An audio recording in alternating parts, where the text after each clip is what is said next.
Hello good morning. എല്ലാവരും സുഖമായിരിക്കുന്നല്ലോ അല്ലേ? അപ്പം ഞാനിന്ന് വലിയ കാര്യത്തിന് വീഡിയോ എടുക്കാൻ വേണ്ടി ഇറങ്ങിയതാണ് കേട്ടോ.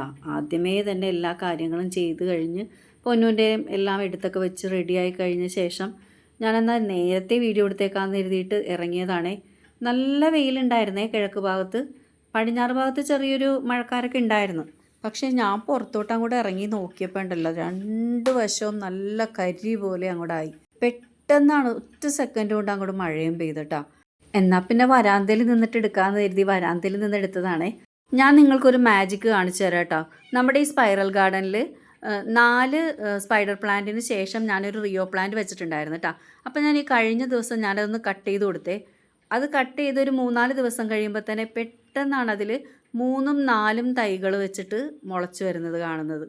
ഏറ്റവും സിമ്പിളായിട്ട് പിടിപ്പിക്കാൻ പറ്റിയതും ഏറ്റവും സിമ്പിളായിട്ട് ഇരട്ടിപ്പിക്കാം, പ്രൊപ്പഗേറ്റ് ചെയ്യാം, അങ്ങനെയൊക്കെയുള്ളൊരു പ്ലാന്റാണ് ഈ റിയോ പ്ലാന്റ്. അത് നോർമൽ ആണെങ്കിലും വെരിഗേറ്റഡ് ആണെങ്കിലും നമ്മൾ ഒരെണ്ണം വെച്ച് കഴിഞ്ഞാൽ പിന്നെ ഒന്ന് കട്ട് ചെയ്ത് കൊടുത്താൽ മാത്രം മതി. ഒത്തിരി തൈകൾ നമുക്ക് അതിൽ നിന്ന് കിട്ടും. നല്ല ബുഷിയായിട്ട് നിൽക്കുമ്പോൾ നല്ല ഭംഗിയാണ് കേട്ടോ കാണാൻ. ചട്ടിയിൽ വെച്ചാലും തിങ്ങി നിറഞ്ഞ് നിൽക്കുമ്പോൾ നല്ലൊരു ഭംഗിയാണ് കാണാൻ. അതുപോലെ തന്നെ ഗാർഡന് ബോർഡറായിട്ട് കൊടുക്കാനും ഇത് ഉപയോഗിക്കാറുണ്ട്. നല്ല സൂപ്പറായിട്ടുള്ളൊരു പ്ലാന്റാണ് കേട്ടോ. എനിക്ക് ഒരുപാട് ഇഷ്ടമുള്ളൊരു പ്ലാന്റാണ്. വെരിഗേറ്റഡ് ആണ് കുറച്ചും കൂടി കാണാൻ ഭംഗി, എന്നാലും നോർമലും നല്ലത് തന്നെ. നമ്മുടെ ഈ മോൺസ്ട്രേ ഉണ്ടല്ലോ, മുരടിച്ച് നിൽക്കുകയായിരുന്നേ. 1-2 ചട്ടികളിലായിട്ടുണ്ടെങ്കിലും മുരടിച്ച് നിന്നിരുന്നതാണ്. ഇപ്പോൾ പക്ഷേ നല്ല ഭംഗിയായിട്ട് വന്നിട്ടുണ്ട് കേട്ടോ. അതുപോലെ തന്നെയാണ് ഈ സിങ്കോണിയത്തിൻ്റെ ഈ വൈൽഡ് വെറൈറ്റിയും നല്ല ഭംഗിയാണ് കേട്ടോ. അപ്പം നമുക്ക് അടുത്ത വീഡിയോ കാണാം. താങ്ക്